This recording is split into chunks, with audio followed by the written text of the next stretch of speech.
तो क्या हम कल को देश के राजनीतिक परिदृश्य में या बंगाल के परिदृश्य में यह देख रहे हैं कि ममता बनर्जी और लेफ्ट एक साथ मिलकर चुनाव लड़ रही है?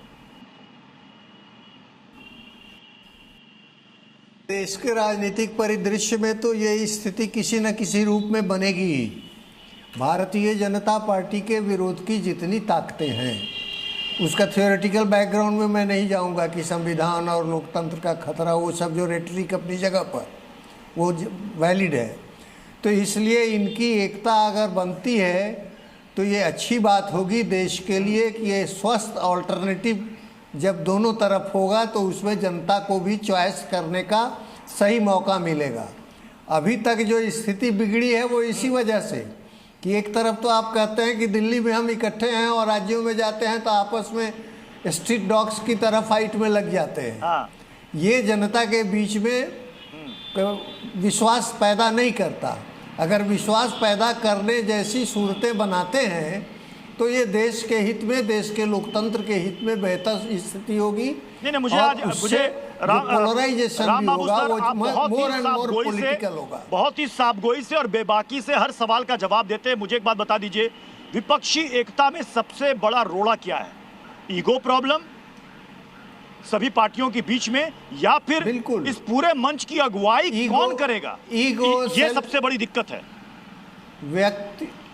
व्यक्तियों और पार्टियों का ईगो और उनका स्वार्थ का टकराव, इसी वजह से ये नहीं बन पाती है एकता। अब इसका बाहर अगर हम जाएंगे तो तमिलनाडु में ये खेल हो रहा है, हम देख रहे हैं कि क्या हो रहा है। आपने देखा कि जब मैं आपके पास लौटूंगा सर, लेकिन शहाबुद्दीन जी भी हमारे साथ जुड़े हुए। मौलाना शहाबुद्दीन जी, आपने एक बयान दिया कि शुभेंदु अधिकारी को सबको साथ लेकर चलना चाहिए, जिन्होंने वोट दिया और जिन्होंने नहीं दिया। किसी को नजरअंदाज करने से माहौल खराब हो सकता है, हालात बिगड़ सकते हैं। क्या माहौल खराब होगा, क्या हालात बिगड़ेंगे?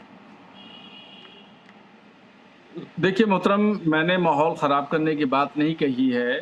मैंने ये कहा है कि सबका साथ, सबका विकास, सबका विश्वास का जो नारा प्रधानमंत्री जी का है वो मूल मंत्र की तरह लेकर के चलेंगे तो वहाँ सब सामान्य स्थिति रहेगी, सब लोगों का सहयोग मिलेगा। और कल होम मिनिस्टर साहब ने बड़ी अच्छी तकरीर की थी और उन्होंने पक्ष विपक्ष और तमाम चीज़ों को भुला करके एक साथ में आने की उन्होंने दावत भी दी। बहुत अच्छा उनका भाषण था। तो आपके मन में संदेह क्यों है, डाउट क्यों है? नहीं, शुभेंदु अधिकारी ने अभी 2 दिन पहले ये कहा था कि मुझे हिंदुओं ने वोट दिया, मुसलमानों ने मुझे वोट नहीं दिया।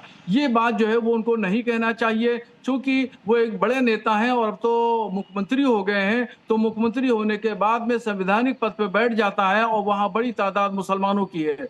तो मुसलमानों का भी चाहे बहुत 1% की तादाद हो, 1.5% की तादाद हो, उन्होंने भी बीजेपी को वोट दिया और खास तौर पर मुस्लिम महिलाओं ने वोट दिया। जब मुस्लिम महिलाओं ने वोट क्यों दिया, उसकी वजह ये थी कि भारत सरकार ने महिला आरक्षण बिल लेकर के आई और प्रधानमंत्री जी ने उस पर काफी कोशिशें की, मगर सब लोगों ने, दूसरी पार्टियों ने उसको नकार दिया और पास नहीं हो पाया। तो इससे महिलाओं को शैलेशानंद गिरी जी, आपको भी बहस में शामिल करना चाहूंगा।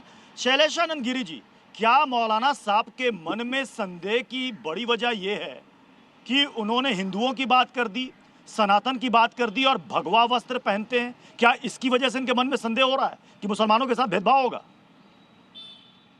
नहीं, देखिए, बंगाल का इतिहास जो रहा पिछली सरकार के दौरान, ममता के दौरान, ममता जी के समय पर जितना ज्यादा प्रो मुस्लिम एक्टिविटी हुई है, रोहिंग्याओं से लेकर के 24 परगना से लेकर के वर्धमान से लेकर के संदेश खली, ये सारे विषय वस्तु ऐसे हैं जिसको कहीं ना कहीं हमें न्यूट्रलाइज तो करना पड़ेगा ना, लोगों के साथ न्याय तो दिलवाना पड़ेगा।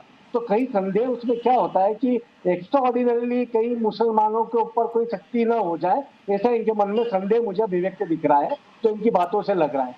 पर देखिएगा प्रत्युष जी, अभी जो नवीन सरकार है उनके समक्ष 2 चुनौतियां सबसे बड़ी है। एक डेमोग्राफिक बैलेंस का, वो है आवश्यक है वहां पे बंगाल का, जो कि अपने आप में एक बारूद के ढेर पे बैठ गया था, और साथ में ही 70 से लेकर के अभी तक वहां का जो इंडस्ट्रियल वीकनेस है, वहां का जो औद्योगिक बीमारी है, 70 के अंदर जिस प्रदेश के अंदर सीपीआई की सरकार के दौरान अन्य लोगों के द्वारा बिरला को पिटाई की गई, आदित्य बिरला के साथ में दुर्व्यवहार किया गया और देखिए आश्चर्य उस समय का मीडिया भी उसको अभिव्यक्त नहीं कर पाया था।